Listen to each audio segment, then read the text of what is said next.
सुप्रभात प्रिय बच्चों। पिछले क्लास में शीर्षक काकी के लेखक सियाराम शरण गुप्त के संदर्भ की चर्चा हम लोगों ने किया था और उनके जीवन से संबंधित बातों को बताया था।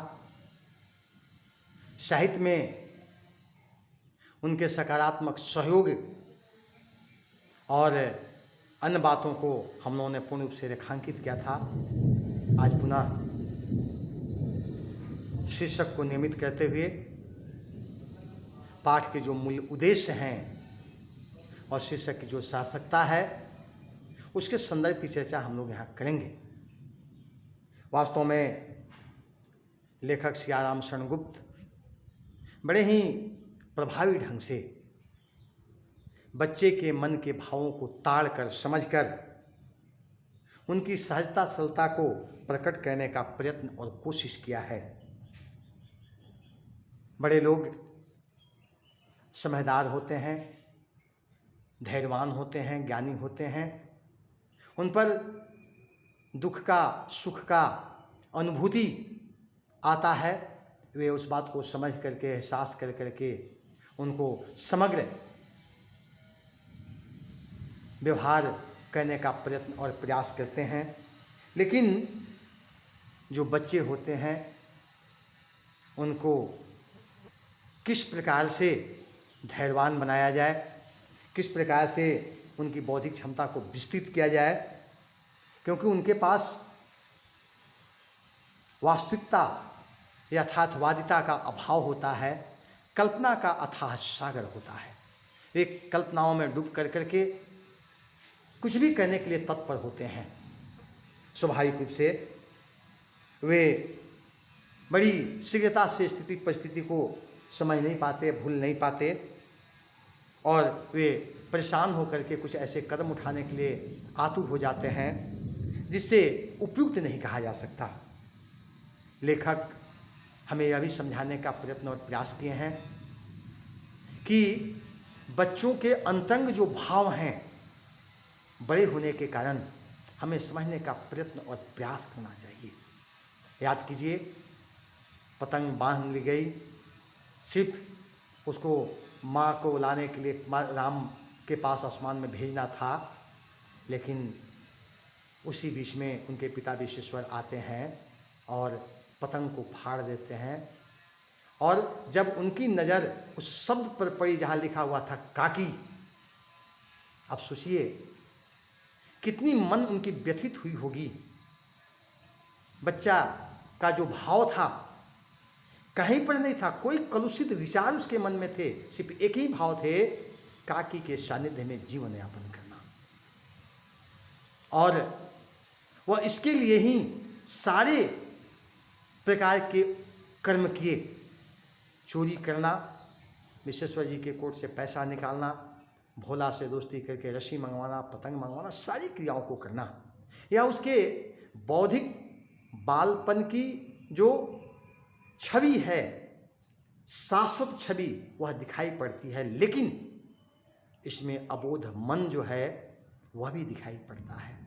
जिस चीज़ की जानकारी उस अबोध मन को नहीं है उसको करने के लिए वह तत्पर है, इसलिए उसकी काकी उसे मिल जाए, जबकि वह यह नहीं जानता कि मरणोपरांत इस संसार में दोबारा लौट करके कोई नहीं आता।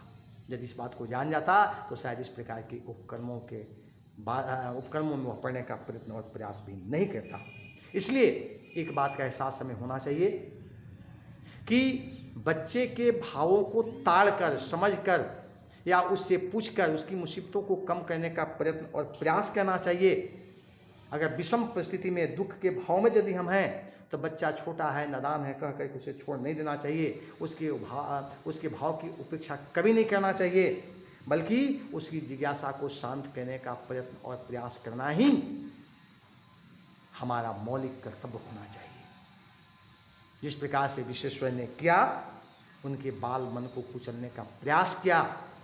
शायद अगर वह श्यामू के बातों को सुन लेते, समझ लेते, चोरी क्यों की, पैसा क्यों निकाला, तो शायद उसे एक तमाचा, उसे रसीद भी नहीं कहते, और उस बच्चे के मन के भाव को समझने के पश्चात शायद इन्हें भी कुछ सुख शांति मिलती, लेकिन उसने ऐसा नहीं किया।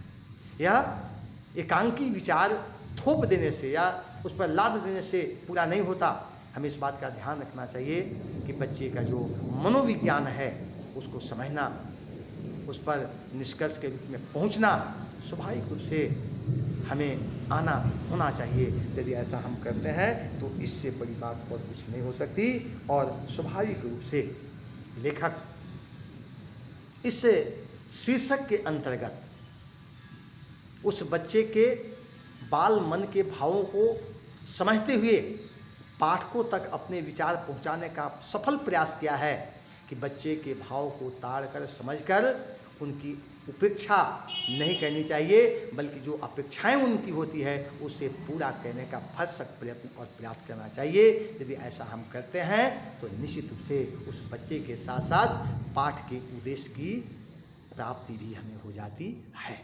तो ये हुआ इसका उद्देश्य। अब हम आएंगे शीर्षक की सार्थकता में। क्या शीर्षक काकी सार्थक है? थोड़ा शुरू से हम लोग चलेंगे।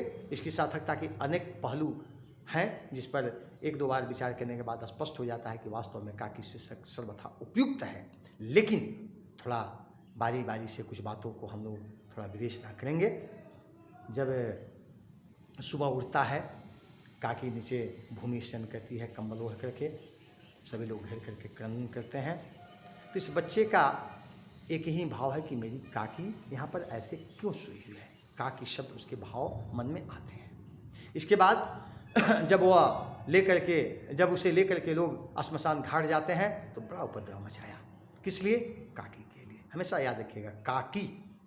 इसके पश्चात जब जला करके आ गए तो गुरुजनों ने बताया कि काकी तुम्हारी राम जी के पास गई है, वह कुछ दिनों के उपरांत आ जाएगी। कौन? काकी। इसके पश्चात हम समय बीतता गया, उसको मन में यह भाव बैठ गया कि मेरी काकी ऊपर है, आकाश में उड़ते हुए पतंग को देखता है और उस पतंग के सहारे काकी को नीचे लाने का असफल चेष्टा, कोशिश, प्रयत्न, प्रयास करता है। यह अबोध बाल मन का सबसे अनुपम आदर्श उदाहरण है। बच्चा इस बात से अनभिज्ञ है कि काकी मेरी चली गई, लेकिन इसके पश्चात भी उसके मन में काकी के सानिध्य में होने का यहाँ भी स्पष्ट प्रमाण मिलता है। इसके पश्चात पतंग की डोर, पतंग सब कुछ आता है, सब कुछ किया जाता है और पतंग पर काकी शब्द लिखा जाता है। पिता विश्वेश्वर उग्र रूप धारण करते हुए आते हैं। शुभ काम में अशुभ कार्य को लेकर के और पूछा कि पैसा तुमने चुराया है। एक ही डांट में उसने स्वीकार कर लिया, बोला ने सारी जानकारी उसे प्रदान कर दी और उन्होंने इस क्रोध में आकर के बिना बाल मन के भावों को समझे उसकी उपेक्षा करते हुए पतंग को फाड़ दी। फाड़ने के क्रम में जब उनके नज़र लिखी हुई काकी शब्द पर गया तो भौचकित हो गए। समझ में आया होगा कि बच्चा काकी के बगैर रह नहीं सकता। ऐसे भी कोई बच्चा कितना भी कुछ कर लीजिए, माँ के अभाव में जिंदा रह पाएगा? कल्पना की जा सकती है कि बच्चा और माँ अलग अलग रहें, और हो सकता है क्या? नहीं हो सकता। हम लोग इतने बड़े हो गए, इसके बाद भी माँ के जो स्मरण आते हैं तो आंसू अविरल धारा बन करके प्रवाहित होने लगता है। स्वाभाविक है, माँ संपूर्णता की द्योतक है, पवित्रता की सूचक है, वह निश्चित रूप से हमारा सब कुछ है। उसके सानिध्य में, उसके आंचल की छाँव में, उसके छत्र छाया में सभी प्रकार की सुखों की प्राप्ति यथार्थ भाव से होती है और हम निश्चित रूप से उस माँ को जीवन भर ऋणी बन करके रहते हैं। लेखक इन सारे यथार्थ बातों को समझाने के पश्चात यह बात स्पष्ट हो गया कि काकी जो शीर्षक है हर एक पग पर इस बात को निर्धारित करता है कि इसके बगैर दूसरा शीर्षक की सार्थकता और उपयुक्त नहीं हो सकती। पूर्ण रूप से यह शीर्षक सार्थक है, उपयुक्त है, अनिवार्य है और सारी सीमाओं से मर्यादित है। तो आज के लिए इतना ही। अगले क्लास में इन बातों को बताया जाएगा। आपको बहुत बहुत धन्यवाद।